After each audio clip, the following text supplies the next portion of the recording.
Mes chers élèves, bonjour. Nous allons aujourd'hui étudier l'impératif présent des verbes du troisième groupe. Tout d'abord, on va commencer par un petit rappel de la dernière leçon de l'impératif présent des verbes du premier groupe et du deuxième groupe. Nous avons vu que l'impératif présent sert à donner des ordres, des conseils ou des interdictions. Les verbes n'ont pas de sujet exprimé et se conjuguent seulement à 3 personnes. Les formes conjuguées sont très proches du verbe au présent de l'indicatif. À l'impératif présent, les terminaisons des verbes du premier groupe sont e, ons, ez. Respecte, e. Respectant, ons. Respecter, ez. Deuxième groupe sont s, ons, ez. Fini, finissant, finissez. Et maintenant, allons-y pour découvrir l'étape suivante. J'observe et je découvre. Je découvre. Je vous invite à observer les images et me dire ce que vous voyez sur la première image. À quoi sert-elle? Qui est l'homme qui porte une casquette? Que demande-t-il à l'autre personne? Vous avez bien observé? Allons-y pour les réponses. Je vois une pancarte sur laquelle on a écrit « Faites attention en traversant la forêt. Suivez les sentiers. Ne cueillez pas les fleurs. » Cette pancarte sert à avertir les campeurs et les promeneurs de la forêt. C'est un garde forestier, il lui demande d'éteindre le feu. Et maintenant, allons-y pour réfléchir un peu. Lisons ensemble les phrases suivantes. Faites attention en traversant la forêt. Suivez les sentiers. Ne cueillez pas de fleurs. Éteignez votre feu. Quel est le type de ces phrases? Le type de ces phrases est impératif. Quels sont les verbes conjugués dans les phrases et quel est leur infinitif? Passons à ce tableau pour découvrir les réponses. Le premier verbe conjugué, c'est faites. Infinitif, c'est faire. Son groupe, c'est le troisième groupe. La deuxième phrase, c'est suivez.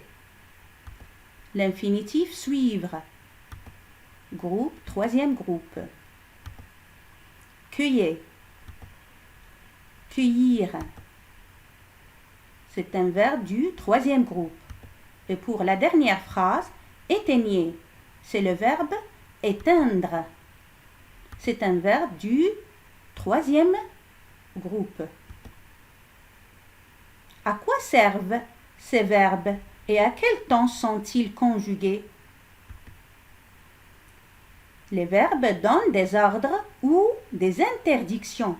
Ils sont conjugués à l'impératif présent. Maintenant, on va poser la question pourquoi on a utilisé l'impératif présent. On utilise l'impératif pour exprimer un ordre. Exemple, fais tes devoirs. Un conseil, mets ton manteau, il fait froid dehors. Interdiction, ne détruisez pas les jeunes plants. On va maintenant poser la question comment on va former l'impératif présent. Soyez attentifs, on y va. On va voir le premier exemple, le verbe faire. Fait. La deuxième personne du singulier. Faisant. La première personne du pluriel. Faites. C'est la deuxième personne du pluriel. Quand vous remarquez, il y a seulement 3 personnes et il n'y a pas de sujet.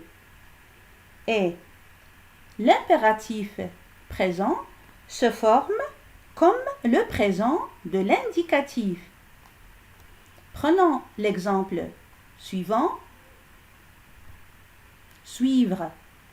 Suis avec S, suivant ONS, suivez, EZ, 3 personnes, pas de sujet, et il se forme comme le présent. Éteindre, éteint, S, éteignant, ONS, éteignez, EZ. Prendre, prend, à la fin S, prenant, ONS, prenez, EZ. 3 formes conjuguées, pas de sujet, et il se forme comme le présent de l'indicatif. Attendre, attend, S, attendant, ONS, attendez, EZ. Sortir, sort, sortant, sortez. Maintenant, on fait attention aux verbes irréguliers, comme le verbe être. Le radical change complètement. Soit, S, soyant, ONS, soyez, EZ, avoir, et, ayant, ayez. On va donner un exemple. Et du courage. Ayant du courage. Ayez du courage. À la forme négative, on dit n'aie pas peur, n'ayant pas peur, n'ayez pas peur. Le verbe savoir. Sache, à la fin, il y a un E. Sachant, sachez. On fait attention aussi pour le verbe aller. Au présent, on dit tu vas. À la fin, il y a S. À l'impératif, va, a. Ouvrir, tu ouvres. À la fin, il y a S. À l'impératif, ouvre. Cueillir, tu cueilles. Avec ES. À l'impératif, cueille. Ou offrir, tu offres. S. À l'impératif, E. Et bien sûr, il n'y a pas de pronom personnel. Maintenant, on va voir les verbes pronominaux. On va prendre l'exemple se taire.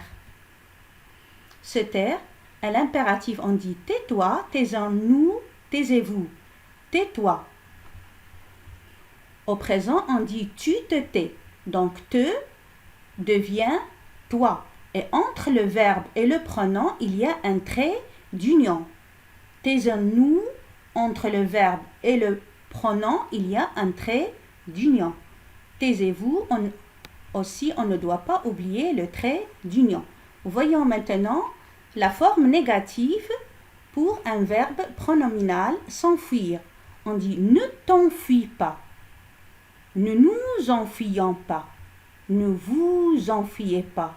Ici, à la forme négative, le pronom se place avant le verbe. Je dois retenir les connaissances suivantes. On emploie l'impératif pour exprimer un ordre, un conseil, une interdiction, etc. Le présent de l'impératif se conjugue seulement à 3 personnes. Le pronom personnel sujet n'est pas exprimé à l'impératif. D'une manière générale, à l'impératif présent, les verbes du 3e groupe se forment comme au présent de l'indicatif. J'espère que vous avez compris la leçon. Et pour en finir, on doit se rappeler notre hymne. J'apprends, je suis. أنا أتعلم, أنا موجود. Et à la leçon prochaine. Et merci.